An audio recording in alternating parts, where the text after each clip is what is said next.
भाई जी? उमेश अग्रवाल है जी। उमेश अग्रवाल जी, press conference बुलाने का क्या मकसद था, क्या मामला? देखो, आज जो प्रेस कॉन्फ्रेंस मैंने बुलाई है, अभी परसों पहले दिन का वाकया है। मैं शाम को अपनी दुकान बढ़ाकर घर जा रहा था, तो एक यहाँ पंकज खरबंदा है जो अपने आप को कांग्रेस का बड़ा वरिष्ठ नेता बताता है, सीनियर नेता बताता है। उसने कुछ सरकारी जमीनों पर कब्जा किया हुआ है, जिसकी शिकायतें मैंने पहले प्रशासन को भी दी, लेकिन गोल मोल तरीके से उनमें फैसले देकर वो दबा दी गई उस समय। जिसके बाद मैं हाईकोर्ट गया और हाईकोर्ट में मैंने उसकी जो है जनहित याचिका डाली।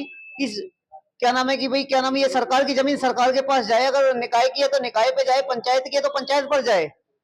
तो एक प्रॉपर्टी है यहाँ नगर पालिका पुराना की 60-70 करोड़ की, जिसमें नगर पालिका पुराना ने खुद, नगर पालिका पुराना के सचिव ने एफआईआर कराई हुई है 29/6/2021 को, 203 नंबर एफआईआर है पीएस पुराना। तो ये व्यक्ति एक बहुत बड़ा भूमाफिया है।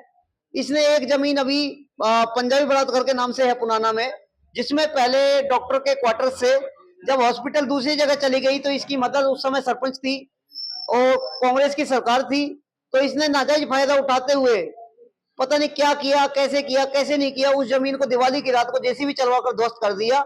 और जबकि 1957 में इनकी एक सोसाइटी बनी थी, उस सोसाइटी ने, जो इनका ऑडिट हुआ है लगातार 57 से 1999 तक का, 98-99 तक का, उसमें शपथ लिखा है कि हमने 1 एकड़ भूमि सिविल हॉस्पिटल को बताओ धर्मार्थ दी।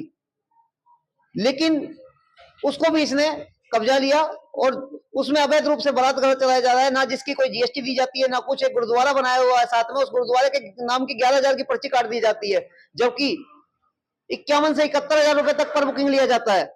ना कोई सरकार की परमिशन है, ना कोई पॉल्यूशन है, ना कुछ है। मतलब सरकार को काफी, मतलब जो है, करोड़ों में राशि का नुकसान भी हो रहा है।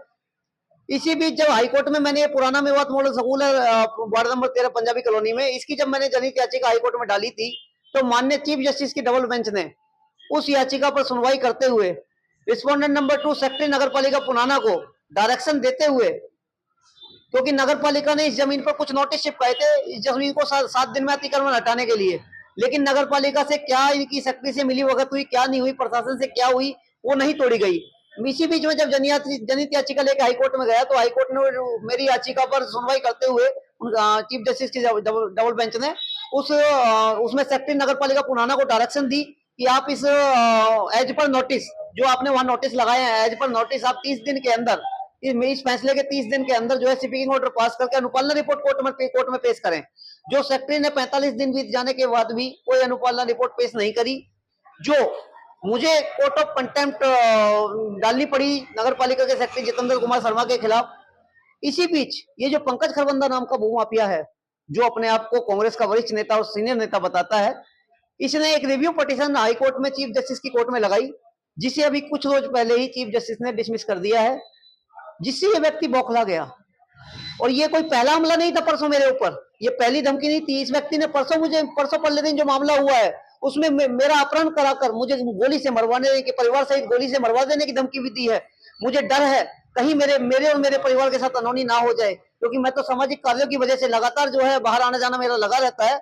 लेकिन मुझे समझ नहीं आ रहा ये व्यक्ति किस चीज की दुश्मनी मेरे से निकाल रहा है। अरे मैं सरकार के लिए लड़ रहा हूं। इससे पहले भी 2022 में ये व्यक्ति मेरे ऊपर हमला कर चुका है।